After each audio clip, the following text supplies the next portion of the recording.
Hello and welcome. You're listening to Start Again with Shauna Lee, sponsored by Kit McKillop, Reiki Master and Intuitive Guide. This is the place where you will be reminded that it's never too late and you're never too old to do the damn thing. So stick around if you're ready to vibe higher and be inspired to chase your dreams.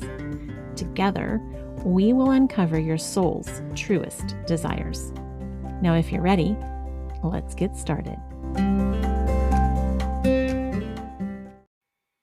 Hello, everyone, and welcome back. I am introducing you to a new friend today, Jean Macdonald. She is the Midlife Midwife. And listen, she's the founder of the Midlife Butterfly Club. She's going to tell us all about it.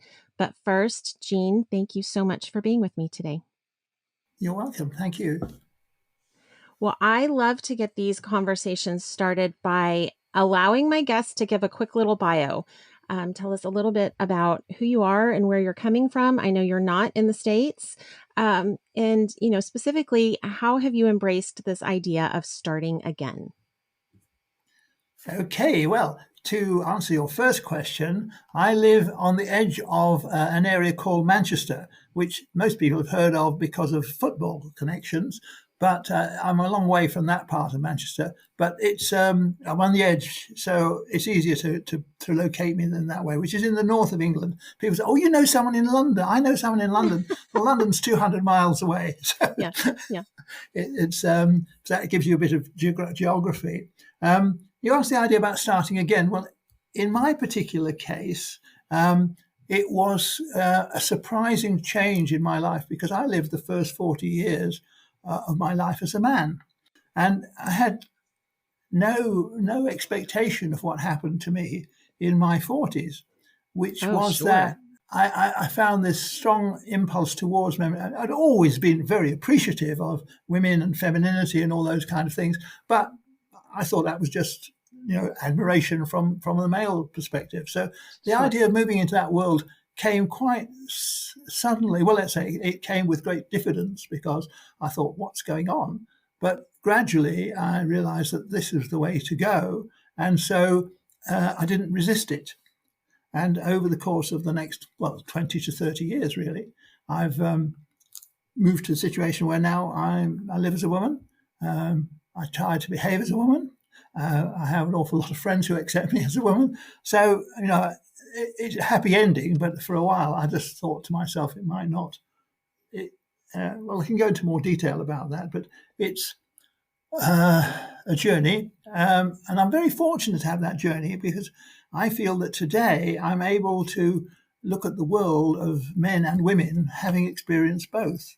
And one of the things that benefits the Butterfly Club and the work I do with Midlife Women is that I'm able to explain that the male thinking, the male point of view, motivation, and all these kind of things, and really very often explain that they're not as clever as they'd like to think they are.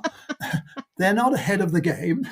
In fact, my experience is that women are much more ahead of the game, but men have this veneer, if you like, of bravado that they know best and they know everything and whatever.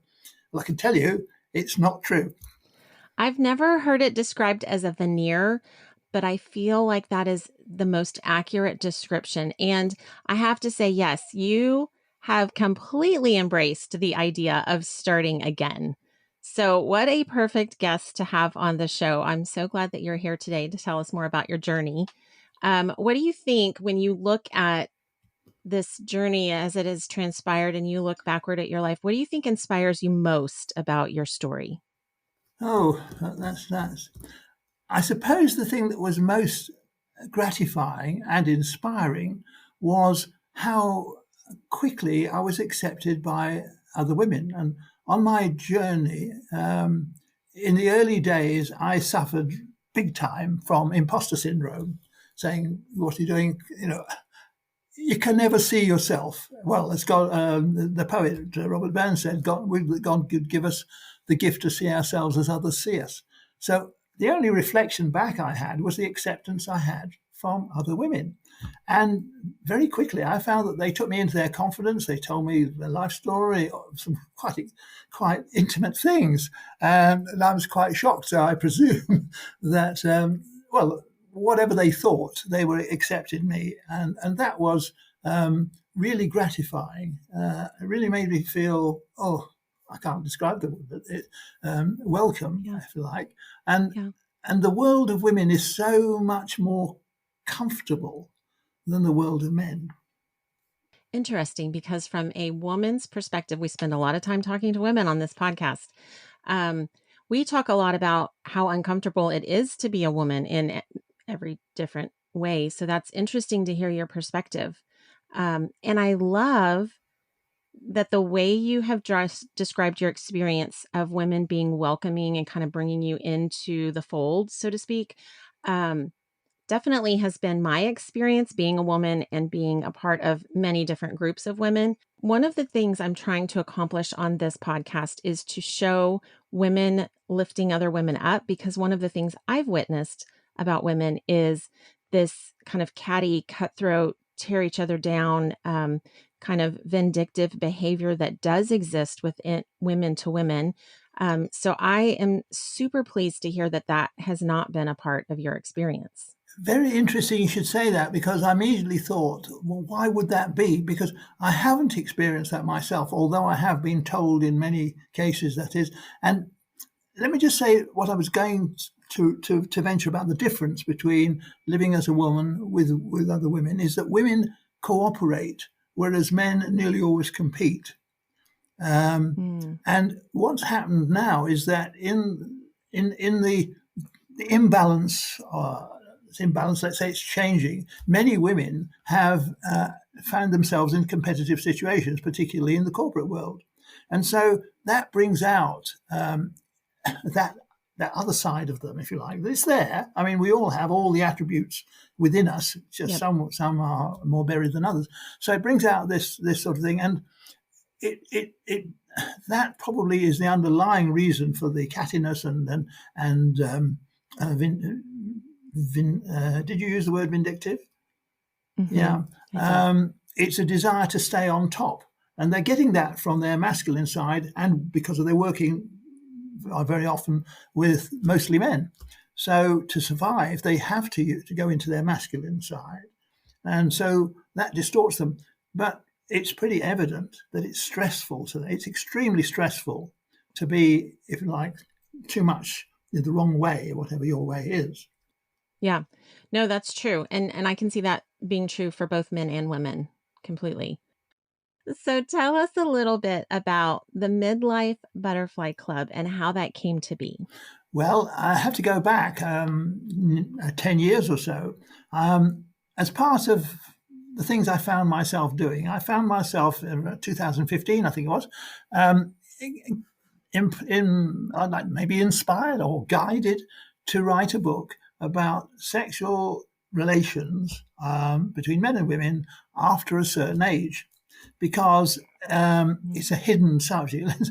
Not many people talk about it. And one of the things is that children are so embarrassed to think that their parents actually still do it. Oh, for sure. Yes. And yes, they do. So, and so therefore it's a subject of some embarrassment. Well, let's say people just don't talk about it, but also they feel not just inhibited and guilty and all sorts of things, like all sorts of mixed emotions. And so the initial title for my book was going to be something like Sex for the Over 40s or something like that. The title was very fluid, but as I wrote the book, more and more I became aware of the Midlife Woman. It was almost like she came into my life and said, I'm here. Now, I can't claim that I invented the concept of Midlife Woman. I attribute it to Marianne Williamson. Oh, yes. Her book, The Age of Miracles, I think she published about 2008, the subtitle is Embracing the New Midlife. And she was talking about the fact that midlife women have this extra dimension, they have confidence, they have experience, all those things which make them much better able to achieve things, let's say, than younger women. It's not younger women's fault, but they've got different priorities. So the other thing that goes with that is our greater longevity. The longer we live, so much longer now, that after, let's say, 45, it's not an exact date, but let's say 45, we've got the opportunity to live the same number of years again, haven't we? Right. So it's a long time to be hanging around doing nothing much, isn't it? It is a long time to be hanging around. So what one can see is the opportunity to reinvent oneself and inevitably be different from the younger woman that we were, because we have different. Oh, for sure. Well, let's say our lifestyle. In fact, interestingly enough, I have a meme which I use sometimes, which is about whales. That's with an H. Yes. Whales, after a certain age, stop having the ability to have children, and then they become the wise women of the herd of whales. It seems as if we're following the same pattern. That it does. We have the opportunity. I mean, obviously, we got the menopause and so forth, which is similar. But the wise woman is a lost concept. It was something that was around hundreds of years ago. Well, no, I think certainly up till around 1,000 years ago, wise women were the receptacles of the wisdom of the tribe or the group or whatever, and they were respected as such. So in that time, age and wisdom were recognized and appreciated. Whereas some of that seems to have gone. A lot of that seems to have gone. It's interesting because I see, I kind of see, if I look more holistically, raise myself up, get a different perspective, I see kind of society as a whole moving back towards that. But I think you're right. In a lot of ways, the wisdom, the inner power, the strength of women has been diffused over the years. And so very much of our society today has been about how much value women lose as they age. And I see kind of women busting out of that, not a little bit, a lot, and kind of going back towards embracing the wisdom that does come from that. And I had never heard it quite in that term, the wise woman, but I love that. Well, thank you. It's only a term I've if you like, resurrected. It's been around. Well, I say we should all resurrect it and start using it again. So this comes back to your underlying question about what happened to make me do what I'm doing now. Is that there are some striking examples of midlife women. I mean, Marianne Williamson herself is a striking example of a strong midlife. She's possibly a little older. If midlife, you put a limit on her, but let's say you don't have to, because she's been at it for 30, 40 years. But she is a really classic example of that. And there are in business, in politics, in corporations, there are some strikingly successful, not successful in traditional terms, but let's say they held their position, they exert their wisdom, and actually, in business, do you know that companies that have a significant number of women on the board do better than those that don't? Not just a token woman. That's right. Well, you know what? That's tokenism. But if there's a significant core of femininity on the board, it guides the company much better than a totally masculine one. The results prove it. Which is so interesting to me that if we have data and numbers and studies to back this up, why more companies don't embrace that. But I think there is an underlying fear of women stepping into their true power that is threatening. Absolutely. It's called the patriarchy, I believe, which is, and men huddle together in that sort of situation to keep women out because they feel. I heard a film director once, I can't remember, I think it was an American, saying something like, men don't understand women and therefore they are afraid of them. And that was a very perceptive comment, I thought. I don't know whether you would agree, but a lot of men's motivation in these areas is the fear of being challenged, the fear of being found wanting. It is interesting. I don't know if I agree or disagree. I am, at this point in my life, I'm trying to just observe more and be curious and lean into the things that kind of make me tilt my head like a dog does, I think those moments are my opportunity to learn something, gain a new perspective. But I do think that is fascinating to think that that is the crux of the tension between the two is that they just a misunderstanding or a non-understanding. I don't want to be too hard on men because there are some exceptional men, exceptionally sensitive and supportive men who just want to see a better world. Absolutely. But the majority, I call them the conspiracy of the mediocrity. The ones who aren't up for it, they just barely understand what's going on. That makes me laugh a little. Yeah, and I have a tendency to use gender stereotypes a lot on this podcast, and I try not to do that. Believe it or not, listeners, I actually try not to do that.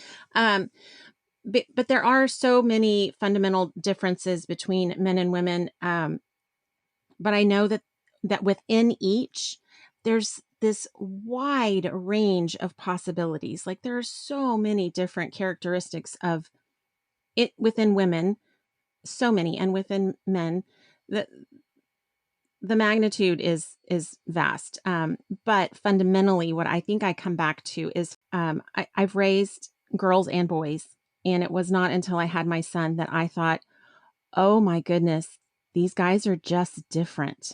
And it wasn't good or bad. It was just a fundamental difference from birth that I noticed. And then as, a boy grows up in the society and a girl grows up in the society, it's solidified. But it was just interesting to me that from the beginning, before society had an opportunity to mold this little human being, how different they are. And I think that's kind of what I come back to. And the reason I tend to say men and women. But at the crux of it, at the very underlying part of that observation for me is truly a desire to understand the difference and to ultimately bring us together and to have a more unified experience as human beings. And so that really is my goal overall. I think I forget sometimes to tell people why I'm pointing out. That's very good.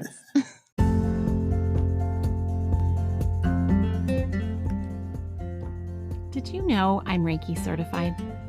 My Reiki master and intuitive guide, Kit McKillop, is sponsoring this episode. While I am certain her intuition is spot on, don't simply take my word for it. Her gentle spirit will guide you along your path in a way that feels like home. She has opened registration for a new class offering called Claim Your Energy, which is designed to help empaths and highly sensitive people learn the basics of energetic exchange. Do you ever wonder why it can be overwhelming and feel draining to be in large groups of people? She will teach you easy tools and techniques to ground, center, and shield your energy in this course. Claim your energy with Kit at kitmckillop.com. Use promo code SimplyShauna to save 20%. Now let's get back to the show.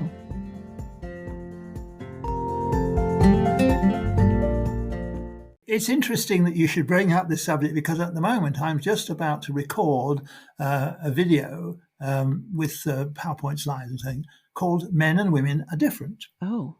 And it goes into the gender and how, gender and sex is as a noun is what we are born with, but gender is much more optional, and the history of gender, and I call Jung, Carl Gustav Jung, the father of gender, because he was the first one who did some sort of analysis to show how and it's flexible and variable and so forth, and as we said, that men and women have such great potential.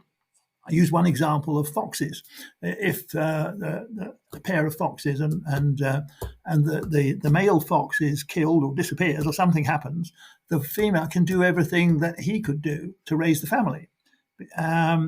It's stressful, and we see this with single parents today. They can do it with their women and men the same. A single parent, it's really tough.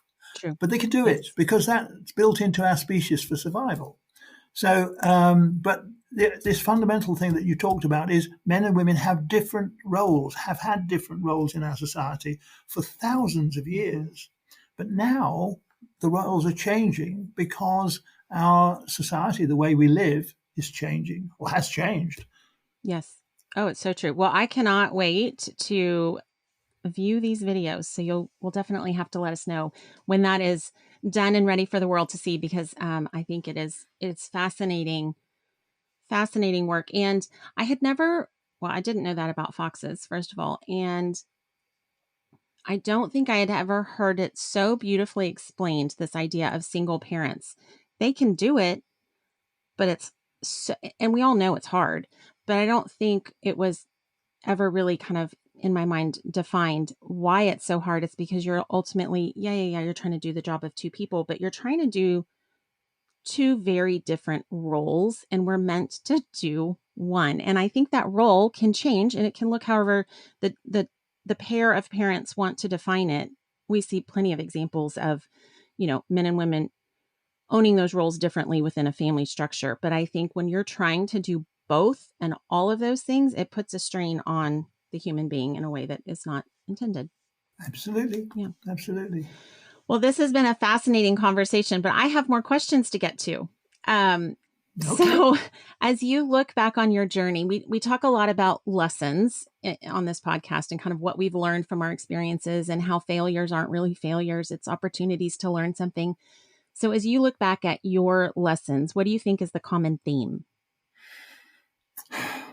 Well, I think it is that trusting your inner guidance, which is much easier to say than to do. Yes. But if I take my own case, I spent 10 years, I suppose, those first 10 years, thinking, what the hell am I doing?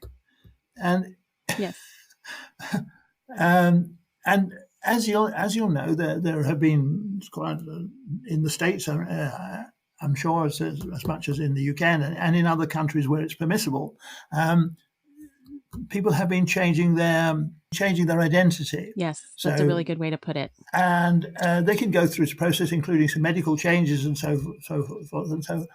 And I never had any interest whatever in doing that. I just did what I did, which was explore my feminine side and develop that sort of side, despite the social pressure not to, because this is when you say you're really thinking, well, how will this fit in? How will this be accepted?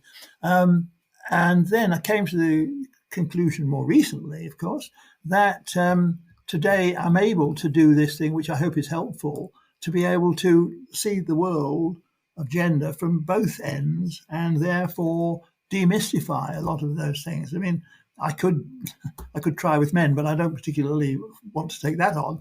I find myself so often with women explaining when they're confronted with an issue what the man is thinking, how he's got to that point of view, and to understand it from his point of view, because it's very difficult for either way to not see the world from your, if you like, instilled gender viewpoint. It's so true.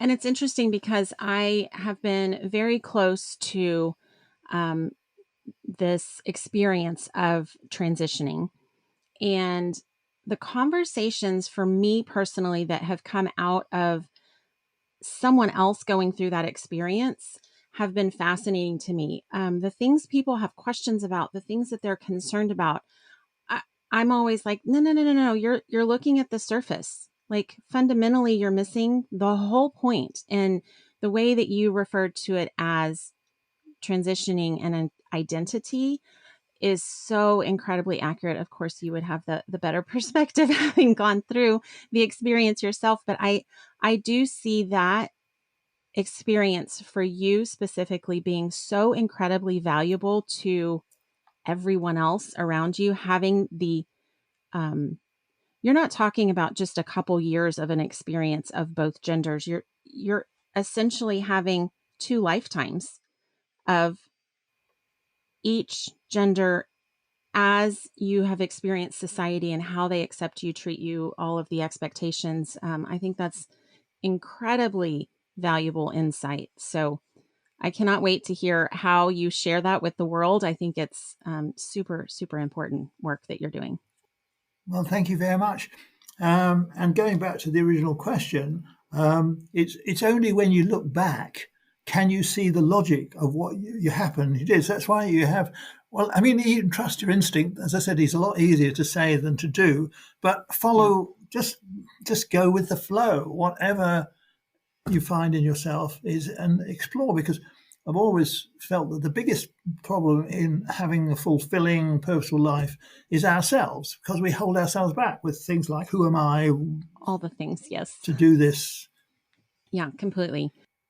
Well, so I guess if you were to look back at the younger you, yeah, and you pick the age that makes the most sense, what advice would you give the younger you?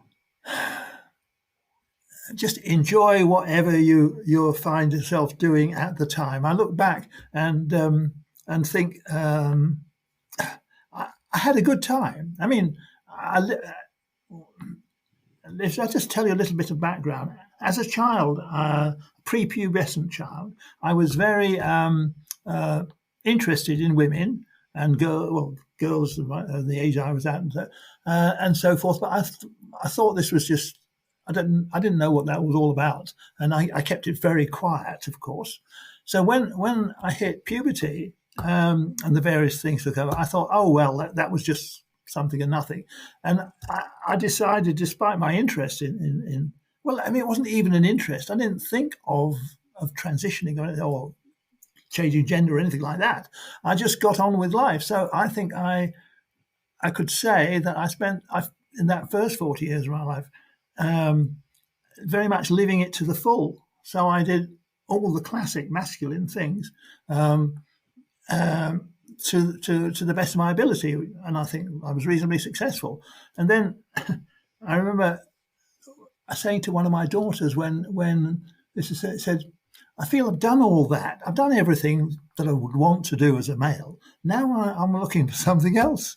And a lot of the things that were denied to me socially by being a male now became accessible. And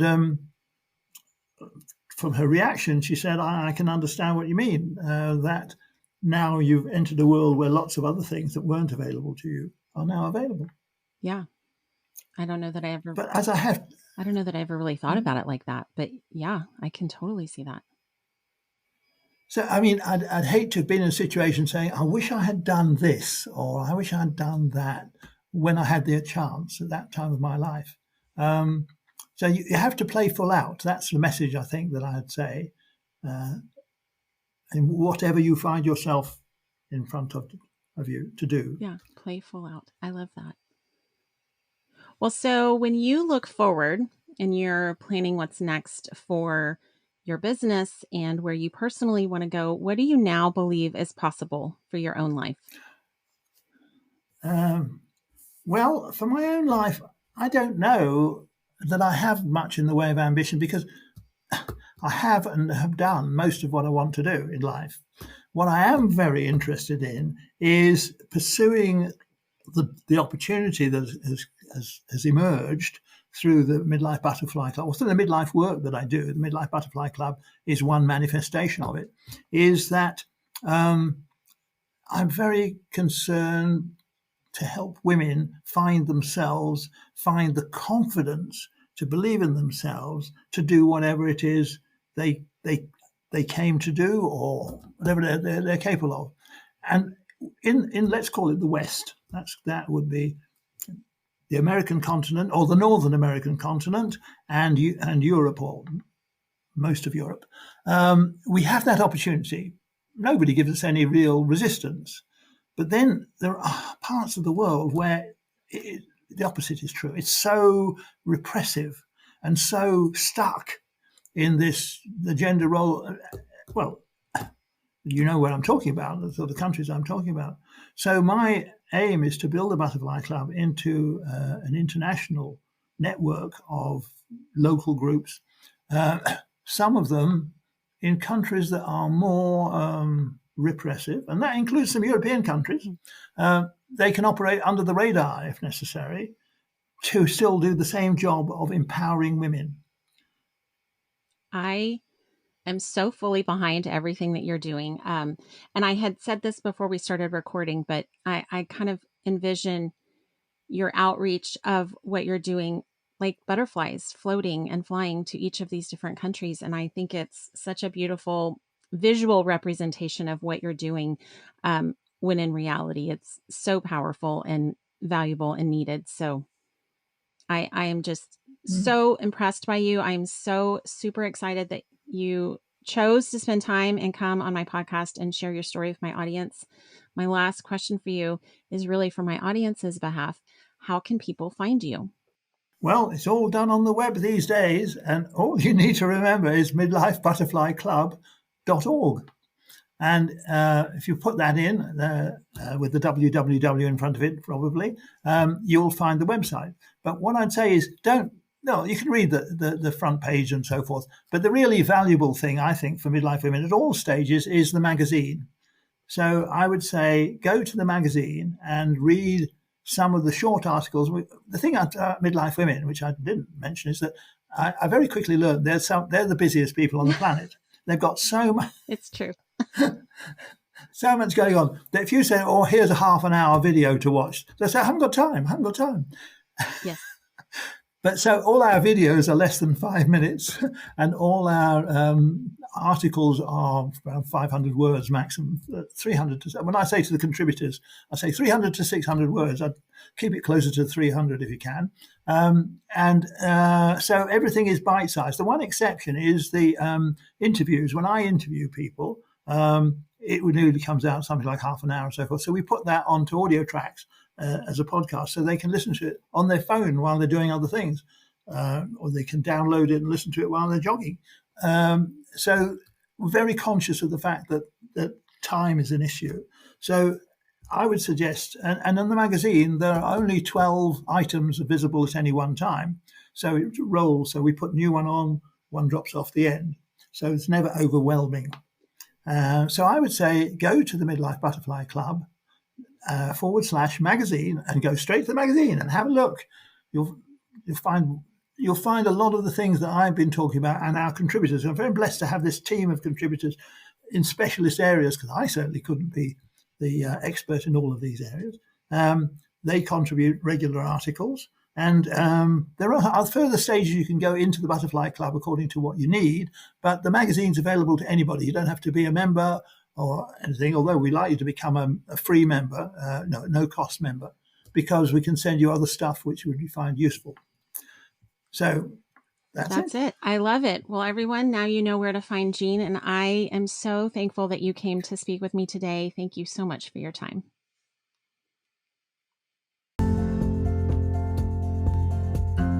Did you like this episode, or did you love it? Inquiring minds want to know. The best way to support this show is to subscribe and leave a review.